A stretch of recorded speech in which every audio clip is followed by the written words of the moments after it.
Good morning all of you. Neetu Kachhawa की online classroom for GNM student में आपका स्वागत है। आज अपना टॉपिक है एएनसी एंटीनेटल केयर, जिसे हम प्रेग्नेंट वुमेन की प्रारंभिक अवस्था से लेकर जहाँ तक लेबर होता है उस दौरान उसकी रेगुलर और नियमित की जाने वाली जांच को अपन एएनसी केयर कहते हैं। तो इसका पर्पज ये है कि उससे एक हेल्थी, अगर प्रेग्नेंट वुमेन लेडी होगी तो उसके द्वारा जो होने वाला बच्चा भी है वो हेल्थी बेबी अपन को प्राप्त होगा। ये इसका उद्देश्य है।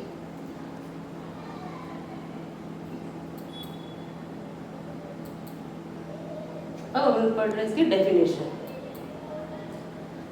Systematic supervision, examination and advice of A women during pregnancy in called ANC. कि मैं सिस्टमेटिक तरीके से सुपरविजन करना, प्रेग्नेंट वुमेन का एग्जामिनेशन करना, उसको एडवाइस करना ड्यूरिंग द लेबर के दौरान, यही एएनसी कहलाता है। अब है इसके aims. To screen the high risk cases, कि भी जो प्रेग्नेंट वुमेन है उसमें हाई रिस्क के जो केसेस है उसका ऑब्जर्वेशन करना। दूसरा है प्रिवेंट और to detect and treat at the earliest and complication, कि भाई कोई भी अगर उसके प्रेग्नेंट वुमेन में कोई कॉम्प्लिकेशन है तो उसके अर्ली उसका प्रिवेंट करना और उसका पता लगाना। फिर है to ensure continuous risk assessment and to provide ongoing primary preventive health care. Pregnant women का कंटिन्यूस असेसमेंट करना और प्राइमरी प्रिवेंटिव हेल्थ केयर उसको प्रोवाइड करनी बहुत ही जरूरी है। To educated the mother about the physiological of pregnancy and labour by demonstration charts and diagrams so that fear is removed any psychological improve. एक गर्भवती महिला को साइकोलॉजिकल रूप से उसको इम्प्रूव करने के लिए उसको लेबर के बारे में बताना, उसके लेबर का डेमो दिखाना और चार्ट के द्वारा दिखाना, और उसके चार्ट के द्वारा, डायग्राम के द्वारा, डेमो के द्वारा और प्रेगनेंसी कंडीशन के बारे में बताना, ताकि लेबर के समय जो उसको जो भी स्ट्रेस है उस फियर से वो बच सके। To discuss the couple about the place, time and mode of delivery provisionally and care of the newborn, कि कपल को ये डिस्कस करना चाहिए कि वे डिलीवरी का मोड कैसा है, कि वे नॉर्मल डिलीवरी है, सिजेरियन डिलीवरी है, या टाइम क्या रहेगा और किस जगह इंस्टीट्यूट में डिलीवरी करवानी है आपको, उसके बारे में बताना है। और उसको प्रोविजनली अस्थायी रूप से जो इसकी केयर है, ताकि न्यूबॉर्न बेबी जो है उसकी अच्छा सा न्यूबॉर्न बेबी अपन अचीव कर सके।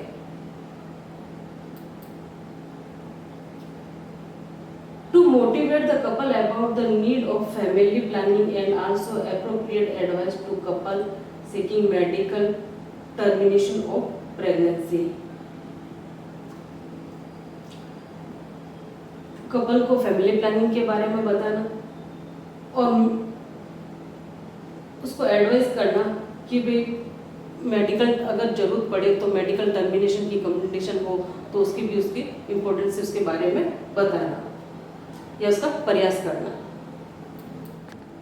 अब है ऑब्जेक्टिव।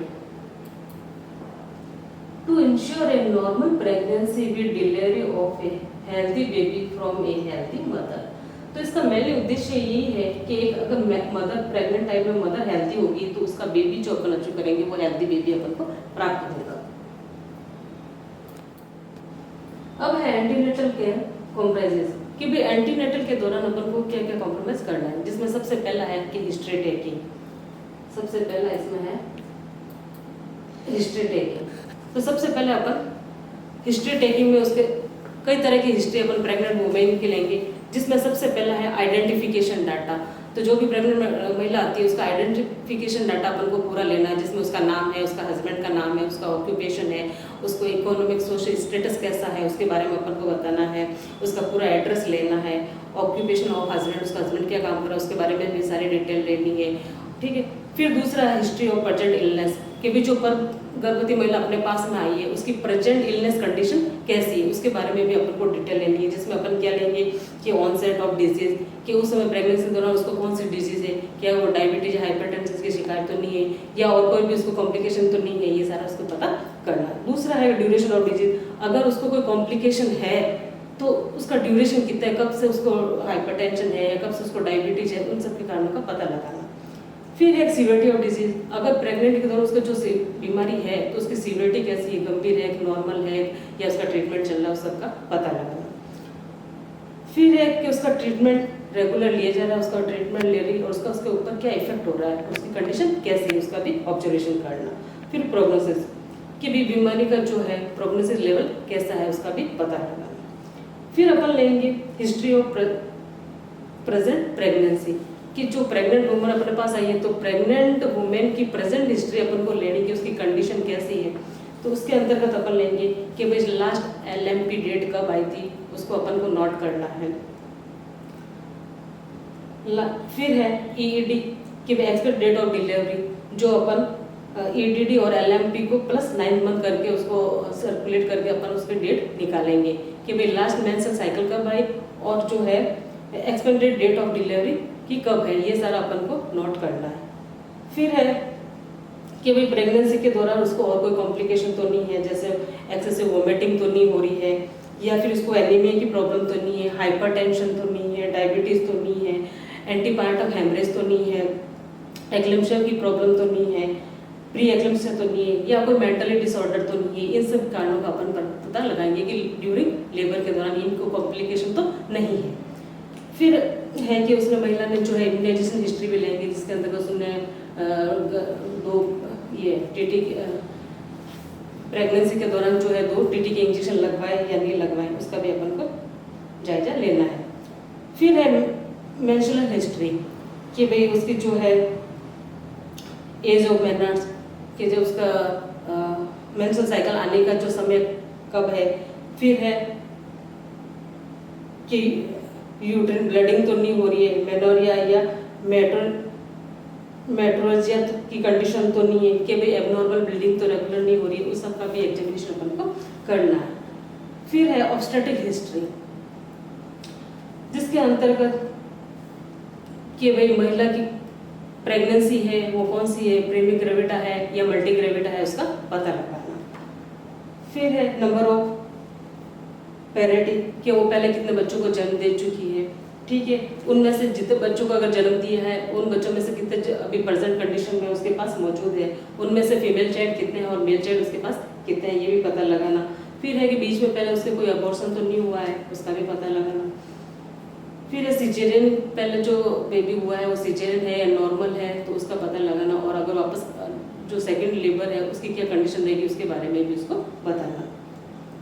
फिर है फैमिली हिस्ट्री, फैमिली हिस्ट्री में भी कि भी कोई इसके कोई हेरिडिटिकल प्रॉब्लम तो नहीं है या कोई क्रॉनिक इलनेस किसी बीमारी किसी पर्सन को तो नहीं है, उसका इफेक्ट उसके ऊपर तो नहीं है या उसमें कुछ जेनेटिक कुछ असर तो नहीं आ रहा है, ये सारा पता लगाना। जिसमें हाइपरटेंशन है, जैसे डायबिटीज है, मल्टी प्रेगनेंसी है, ये सभी कॉम्प्लिकेशन होने के चांसेस रहते हैं। फिर पर्सनल हिस्ट्री, जो प्रेग्नेंट वुमेन अपने पास आई है उसकी पर्सनल हिस्ट्री लेते हैं। पर्सनल हिस्ट्री के अंतर्गत आ जाएगी कि भाई महिला जो है अल्कोहल का इस्तेमाल तो नहीं कर रही है या स्मोकिंग तो नहीं कर रही है, उसके बारे में आपको पता करना है। फिर है जेनेटिक या क्रॉनिक कोई डिजीज तो नहीं है उसको लंबे समय से। फिर है कि महिला के पहले में किसी कोई कंडीशन इलनेस के दौरान ब्लड ट्रांसफ्यूजन तो नहीं हुआ है या फिर ड्रग एलर्जी, किसी कोई भी मेडिसिन से उसको ड्रग एलर्जी तो नहीं है, या फिर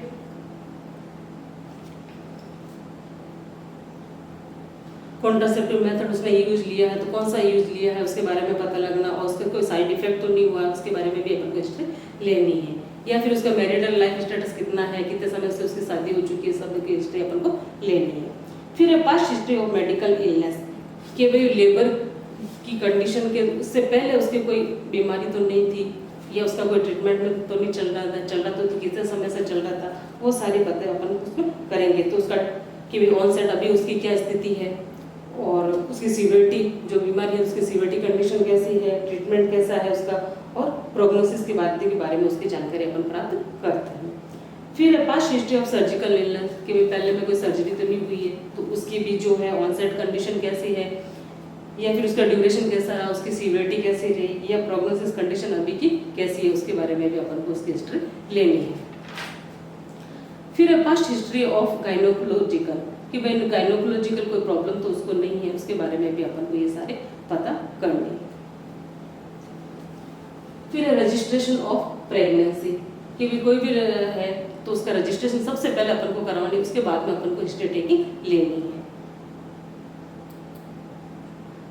फिर antenatal examination general and obstetric, जो भी मदर आई है उसके जनरल और ऑब्स्टेट्रिकल एग्जामिनेशन होने चाहिए।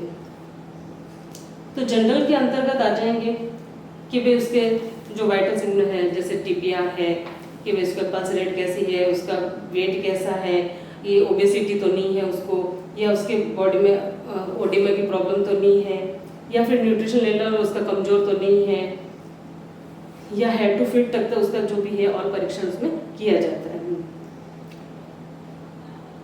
फिर आ जाएगा ऑब्स्टेट्रिक एग्जामिनेशन। ऑब्स्टेट्रिक एग्जामिनेशन के अंतर्गत आ जाएगा कि भी vaginal examination, vaginal examination ectopic pregnancy. Ectopic pregnancy मतलब बच्चा जो है, फीटस जो है, वो यूट्रस में इम्प्लांट ना होकर यूट्रस के बाहर की तरफ फिलोपियन ट्यूब में अगर वो इम्प्लांट नहीं हो रहा है, अगर ऐसी कंडीशन है तो भी उसको उसके बारे में बताना, उसका एग्जामिनेशन करना। फिर है कि यूट्रस का सेफ कैसा है, फिर है जेनेटिक ट्रैक्ट में कोई इन्फेक्शन तो नहीं है या कोई एबनॉर्मलिटी तो नहीं है, उसके बारे में भी उसको जानकारी दें। फिर प्रेजेंटेशन कैसा है, अगर बच्चे का प्रेजेंटेशन कैसा है, पोजीशन कैसी है, उसमें भी उसको जो है ऑब्स्टेट्रिक हिस्ट्री में उसका पता करना। फिर है एब्डोमिनल एग्जामिनेशन। एब्डोमिनल के बेस के ऊपर, एब्डोमिन के ऊपर जो है उसकी स्किन कैसे थिन है, गुमूट है या फुल है, इसका भी पता लगाना। फिर है कि एब्डोमिनल वॉल है, उसके ऊपर जो है स्किन मार्क्स तो नहीं हो रहे हैं ज़्यादा, ये एब्डोमिन मसल्स का टोन कैसा है, फंडल हाइट कैसी है, उसका भी पता अपन को लगाना।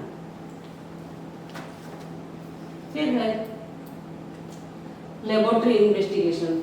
लेबोरेटरी इन्वेस्टिगेशन भी अपन जैसे टीएलसी है, डीएलसी है, एचबी है, और ये सारा उसमें चेक करना। फिर हेल्थ एजुकेशन, उसको हेल्थ एजुकेशन भी देंगे जिसमें पर्सनल हाइजीन के बारे में बताना, न्यूट्रिशन लेवल के बारे में बताना, इम्यूनाइजेशन के बारे में बताना, और डोमेस्टिक एनवायरमेंटल के बारे में भी कि इसको कोई स्ट्रेस नहीं हो, उसके बारे में उनको भी मोटिवेट करना। अब अपन पढ़ने जा रहे हैं, जब गर्भवती महिला फर्स्ट बार जब विजिट करने आती है, अपनी इंस्टीट्यूट में विजिट होती है, तो कौन कौन से एग्जामिनेशन अपन को करना चाहिए। इसमें सबसे पहले हिस्ट्री टेकिंग, जो आपको मैंने बताया था, वो सारे हिस्ट्री इसके अंतर्गत लेनी है। फिर एग्जामिनेशन, जो भी एग्जामिनेशन अपन को करवाना है। फिर इन्वेस्टिगेशन, जो भी है, जैसे एचबी है, एल्बुमिन है, टीएलसी है, डीएलसी है, हीमोग्लोबिन है, सारा वो सारा इसमें। Particular of the patient, history of taking particular of the patient, patient की पर्टिकुलर हिस्ट्री लेना, उसकी इंडिविजुअल हिस्ट्री इसमें इंक्लूड। चीफ कंप्लेंट्स में ड्यूरेशन, जो भी मुख्य समस्या है उस दौरान, उन सभी की हिस्ट्री अपन को लेनी है। पास्ट हिस्ट्री, जो भी आपको बताया था, पास्ट में जो भी कोई क्रिटिकल प्रॉब्लम हो तो उसके बारे में अपन को हिस्ट्री लेनी है। Obstetric history, menstrual history, family history, drug history, history of immunisation, socio economic history और कॉन्ट्रासेप्टिव हिस्ट्री, ये सारी हिस्ट्री अपने जो अपन को लेनी है। हिस्ट्री ऑफ एलर्जी, कि इसको किसी प्रकार की एलर्जी तो नहीं है, उसके बारे में अपन को हिस्ट्री लेनी है। अब है ANC visit. Ideally ANC visit मतलब जो प्रॉपर और रेगुलर और नियमित की जाने वाली विजिट है, उसी को अपन आइडियल विजिट कहते हैं, जो लेबर के दौरान जो विजिट की जाती है इंस्टीट्यूट की। तो फर्स्ट आएगी इसमें, फर्स्ट 28 वीक्स के अंदर महीने में एक बार जो है फर्स्ट विजिट की जानी चाहिए। फिर up to 36 week twins a month, 36 के ऊपर भी जो है महीने में 2 बार उसकी विजिट की जानी चाहिए। फिर है thereafter weekly till delivery, और उसके बाद में जब तक डिलीवरी नहीं हो विजिट को कंटिन्यूस रखना चाहिए।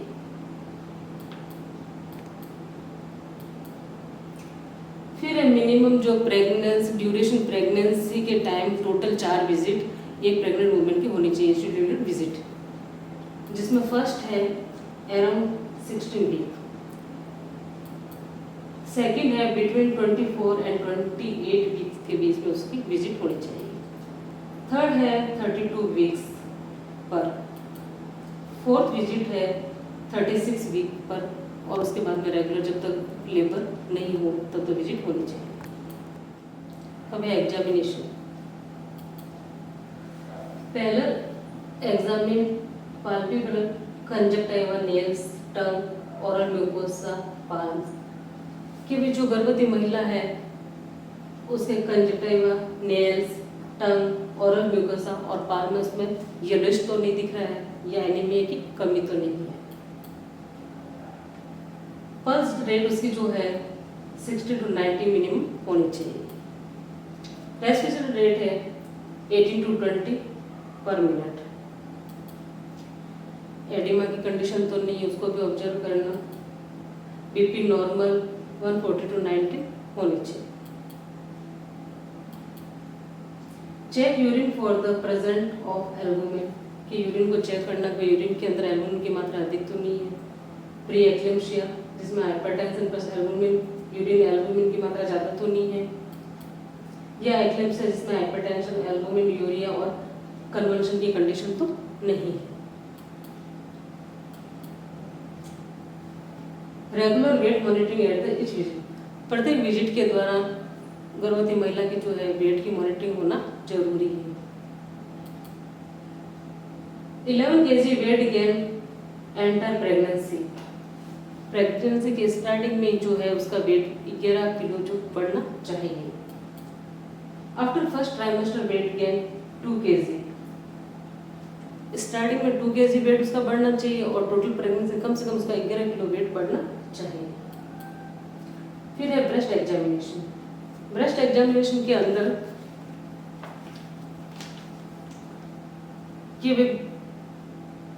कि उसको जो है उस समय ब्रेस्ट की कंडीशन जो है एनलार्जमेंट हो जाती है, तो उस समय उसके जो है लूज और उसको कपड़े उसके हिसाब से उनको पहनने चाहिए।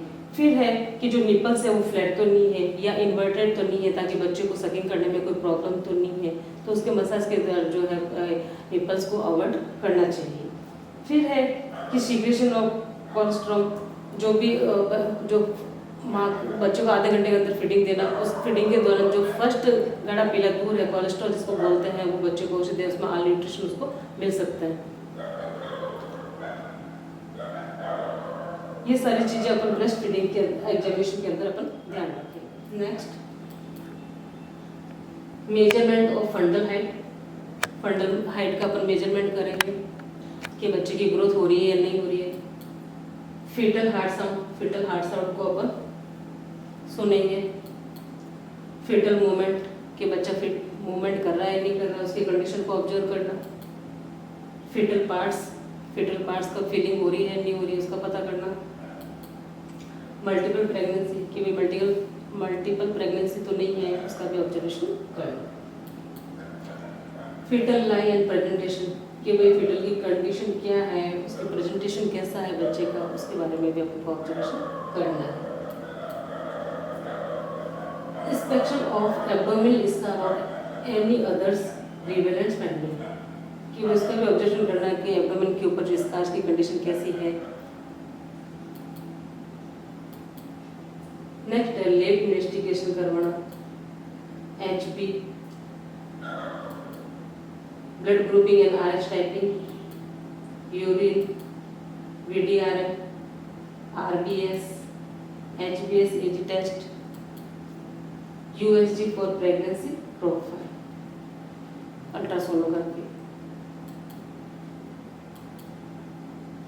फिर है एल्डरली प्रीविंग 30 ईयर अबो, कि भी जो फर्स्ट प्रीविंग ग्रेविडा है उस गर्भवती महिला की जो है 30 से अबो तो नहीं है। माल प्रेजेंटेशन की कंडीशन तो नहीं है। APH threatened abortion, antepartum haemorrhage की कंडीशन तो नहीं है। ये थ्रेटनेड एबॉर्शन, थ्रेटनेड एबॉर्शन का मतलब है कि bleeding in the first 20 week of pregnancy, कि प्रेगनेंसी 20 वीक के अंदर ही कोई उसको ब्लीडिंग तो नहीं हो रही है। Pre eclampsia, eclampsia, anaemia, twins hydramnios, कि ट्विंस तो नहीं है, यह हाइड्रामियोसिस की कंडीशन तो नहीं है। हाइड्रामियोसिस का मतलब होता है excessive amniotic fluid in pregnancy, कि प्रेगनेंसी के दौरान जो है एक्सेसिव एमनियोटिक फ्लूइड तो इकट्ठा नहीं हो रहा है।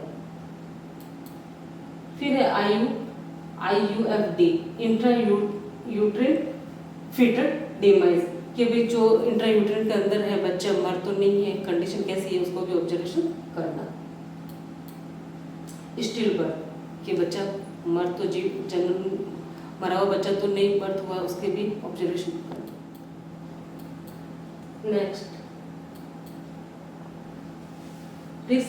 रिस्क अप्रोच, जिसमें प्रोलॉन्ग प्रेगनेंसी, कि भी ड्यूरेशन 9th मंथ कंप्लीट हो गया उसके बाद में भी टाइम पीरियड लंबा होता जा रहा है, ऐसी कंडीशन तो नहीं है। हिस्ट्री ऑफ पास्ट सिजेरियन और इंस्ट्रूमेंटल डिलीवरी, कि उसकी हिस्ट्री कैसे सिजेरियन है, इंस्ट्रूमेंटल डिलीवरी हो जाएगी, उसका भी ऑब्जर्व करना।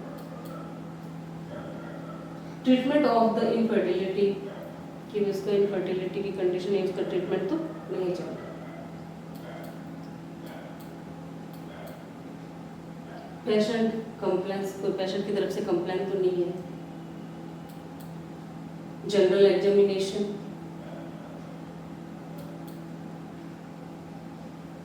Gestational age to be calculation, जिसमें EED और LMP को +9 मंथ +7 डेज को कैलकुलेट करके अपन जो है इसका गेस्टेशनल पीरियड का पता लगाते हैं।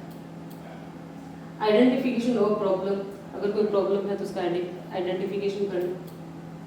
फीटल मोमेंट, कि उसकी कंडीशन कैसी है। फिर है सेकेंड विजिट 24 से 28 वीक के अंदर, जिसमें SFH मेजरमेंट, मतलब सिम्फेसियल फंडल हाइट का जो है मेजरमेंट करना। टू डिडक्ट मल्टीपल प्रेगनेंसी, कि मल्टीपल प्रेगनेंसी तो नहीं है, उसका पता लगाना। थर्ड विजिट 32 वीक्स के अंदर, जिसमें प्री एक्लेम्सिया की कंडीशन तो नहीं है, मल्टीपल प्रेगनेंसी तो नहीं है, एनीमिया की कंडीशन तो नहीं है, IUGR intra uterine growth restriction की कंडीशन तो नहीं है। Fourth visit identification of foetal का आइडेंटिफिकेशन करना। Life, presentation, position, birth plan, antenatal advice. Entire pregnancy 300 kilo calorie per day extra, जो एंटीनेटल के अंतर्गत मदर को पर डे हिसाब से 300 किलो कैलोरी उसको एक्स्ट्रा उसको मिलनी चाहिए।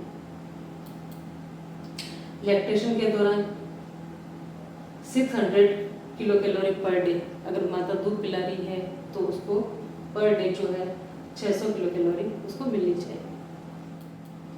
अब है डाइट, कि वे प्रेग्नेंट वुमेन को डाइट कर, तो उसको सप्लीमेंट्री डाइट की जरूरत होती है। क्यों?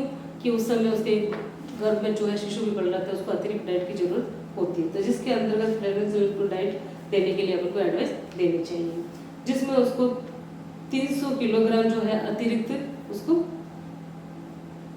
डाइट देनी चाहिए, जिसके अंतर्गत जैसे प्रोटीन है, आयरन है, कैल्शियम है, विटामिन ए है।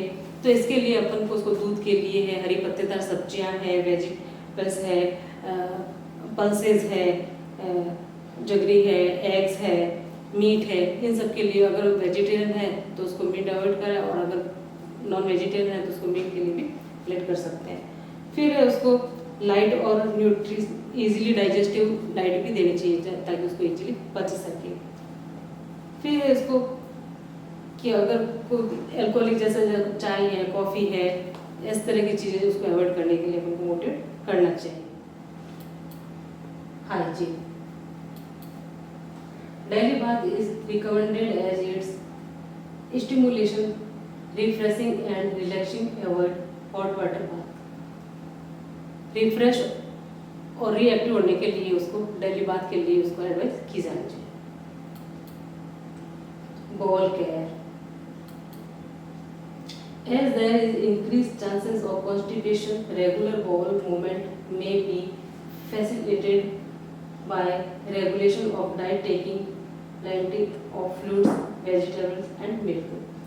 प्रेगनेंसी के दौरान अक्सर कॉन्स्टिपेशन की प्रॉब्लम रहती है, इसलिए उसको फाइबर वाली डाइट दे, मिल्क और वेजिटेबल उसको प्रोवाइड की जानी चाहिए। फिर breast care, wash the breast with the clean water. Exercise, walk in moderation, avoid lifting heavy thing, avoid long time standing, avoid sitting with crossed legs as this may impede circulation. हल्की फुल्की exercise के लिए उसको motivate करना चाहिए कि भाई ज़्यादा फास्ट गति से नहीं दौड़े, कोई वेट न उठाएं और लॉन्ग टाइम खड़े रहने के लिए उसको अवॉइड करना चाहिए। क्रॉस पालती मार के बैठना उसको भी अवॉइड करना चाहिए, ताकि उसका जो है पेट के अंदर या पैरों के अंदर ब्लड सर्कुलेशन को भी प्रॉब्लम हो सकती है, जिससे उसको एडेमा की प्रॉब्लम भी बढ़ सकती है। इन सभी चीज़ों को अपन ध्यान रखना। फिर ड्रेसिंग, इस कंडीशन में हमेशा ढीले ढाले और लूज कपड़े अपन को पहनना चाहिए। बेल्ट वगैरह की कंडीशन होता है तो बेल्ट को अवॉइड करना चाहिए। हील के चप्पल नहीं पहनने, जो भी अपन को कंफर्टेबल है उस कंडीशन में अपन को रहना है। अल्कोहल है, स्मोकिंग है, ड्रग्स है, इन सबको अवॉइड करना चाहिए, ताकि बच्चे के ऊपर कोई भी नेगेटिव इफेक्ट ना पड़े। रेस्ट एंड स्लीप, प्रेगनेंसी के दौरान उसको कंप्लीट रेस्ट और आराम करना चाहिए। नींद और आराम दोनों जरूरी है। 8 आवर्स स्लीप एट नाइट, कम से कम रात्रिकाल में 8 घंटे उसको नींद पर्याप्त रूप से लेनी चाहिए। At least 2 hours sleep after midday meal, दिन के खाने के बाद में कम से कम उसको 2 घंटे की रेस्ट जरूरी है। Hard strength work should be avoid in first trimester and last 4 first trimester और लास्ट 4 ट्राइमेस्टर के समय उसको जो है हार्ड वर्क करने के लिए अवॉइड करनी चाहिए। Should be avoided in first trimester, last 6 weeks. Warning sign, headache, burning of vision, convulsion, vaginal bleeding, fever. Thank you. आज की क्लास आपको कैसे लगी? लाइक करें, शेयर करें और अभी तक अगर सब्सक्राइब नहीं किया हो तो सब्सक्राइब जरूर करें।